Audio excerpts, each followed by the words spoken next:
right, guys, welcome back to another video. So obviously yesterday was a big day in Xbox in a negative way, of course, as they closed down studios, and mainly the negativity is because there's a lot of people that lost their jobs. There's a lot of people that are now looking for work today and were blindsided by these decisions. I mean, that's what kind of gets lost in all this. I see a lot of talk online, but there's a lot of fake outrage out there.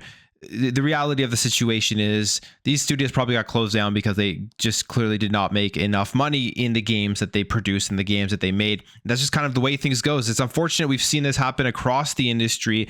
One situation really isn't worse than another. It's just always bad when people do lose their jobs and studios do close down.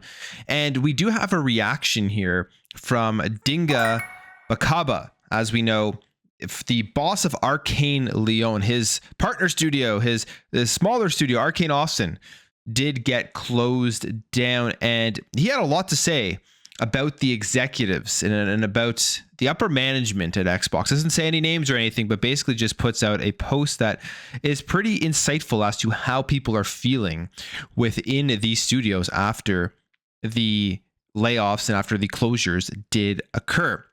We'll go over here to his Twitter account, and here is what he says. This is absolutely terrible. Permission to be human. To any executive reading this, friendly reminder that video games are an entertainment cultural industry, and your business as a corporation is to take care of your artists, entertainers, and help them create value for you.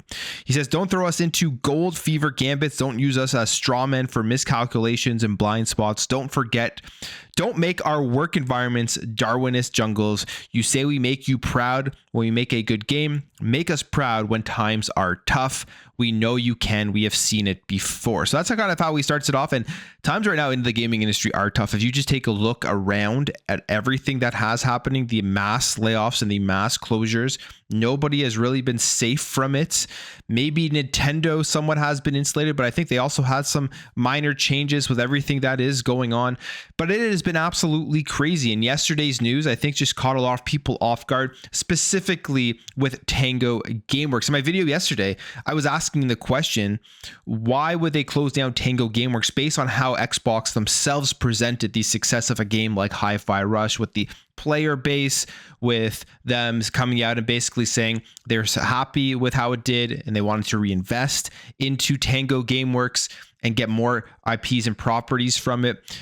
And that's why I think people are super surprised. If they would have come out and said, yeah, these games just weren't commercially successful, we're going to have to think about the future of the studio months ago, if they would have come out and said that, I don't think people would have been that surprised as to what was going on with it. But you see a lot of people outraged, you see a lot of people mad, and for good reason. If you've played the games and you love their IPs, like I loved Hi-Fi Rush, so that's why I'm upset about Tango Gameworks. Arcane Austin, I like Dishonored, that's why I'm upset about that. I'd never played Prey, so I don't really have any piece of that. Doesn't really hurt me that much that we're never going to get another Prey because I never played it. Maybe if I ever go back and play Prey, I will be upset that we never get a Prey 2, mainly because if I do enjoy it, then that will be unfortunate.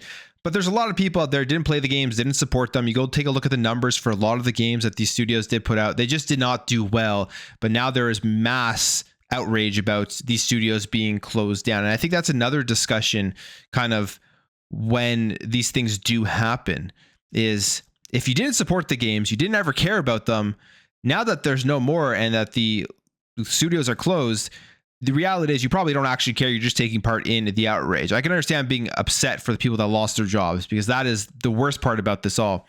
But as he is saying here, the corporations looked at these and he was expecting some support, even though these games did not do well. And I kind of thought when Xbox took over these studios, they would have allowed more games to fail. You take a look at their history. You take a look at a game like Bleeding Edge, where they allowed these studios to put out these smaller titles. And even if they failed, those studios stayed around. Ninja Theory is still here, and they were able to go out and make another project. I think right now, times have changed. Times have just absolutely changed when you take a look at the industry and the shrinkage and the struggle and the running around of these companies to try and make sure that they are profitable. Then there's the whole argument about, well, why the executives make so much money. Microsoft's a multi-trillion-dollar corporation. They easily could have kept these studios open, and they probably could have. But those are all just these massive discussions that can come out of situations like this. Now, he continues here and says, for now, great teams are sunsetting before our eyes again, and it's an effing gut stab. Lyon is safe, but please be tactful and discerning about all of this and respect affected folks' voices and leave room and leave it room to be heard. It's their story to tell, their feelings to express. Inside baseball, but I need immersive sim curse from the community, especially from a fellow dev. I swear to God, please let's talk about the real challenges instead of rehashing irrational anxieties in the past. Even more inside baseball, but with a very, very wide range. As a wise and solely missed man said, please stop. And the question here is that we have to ask going forward is, now with all of these studios under Microsoft and under Xbox, now that ABK has gone through, is Xbox putting more studios on the chopping blocks? They made these purchases, and the promise was, and I think they fulfilled those promises at least for a couple of years, that they were there to allow studios to be creative and make the games that they want to make, and they were going to support them. And now with these closures, that has a lot of people questioning whether they are going to be doing that in the future. If a game does not do well, what happens to that studio? For example, if Hellblade 2 comes out and bombs, what happens to Hellblade 2? What happens to Ninja Theory?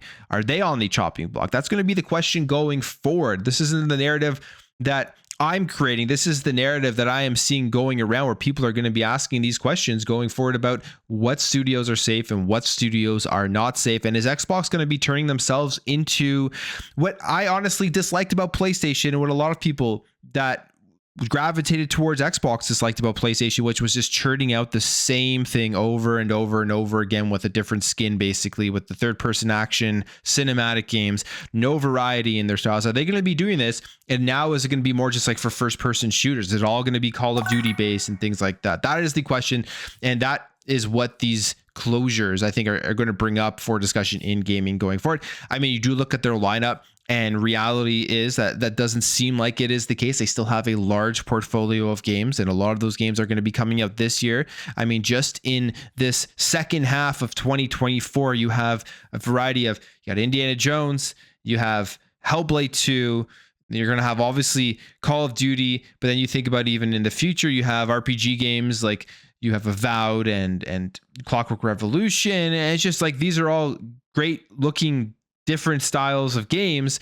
A lot of them are first person, but they're not just like multiplayer first person shooters and things like that. So that is the question going forward. And I mean, you could keep going, like State of Decay 3 and Fable. I mean, it's just, there's so many games, but the question is, if they don't do well, what is going to happen to them in the future? And I think that was a major fear of acquisitions when you have a big corporation coming in here making decisions for these smaller studios. I don't know about you. I'm still looking forward to the June showcase to see what Xbox does have. I'm still excited for the future of games, that hopefully all the people here that did get laid off find themselves on their feet somewhere at a different studio and continue to make the games that they want to make. But I will end the video there. If you did enjoy this video, hit that thumbs up. If you are new here, hit that subscribe, and I will catch you guys in the next video.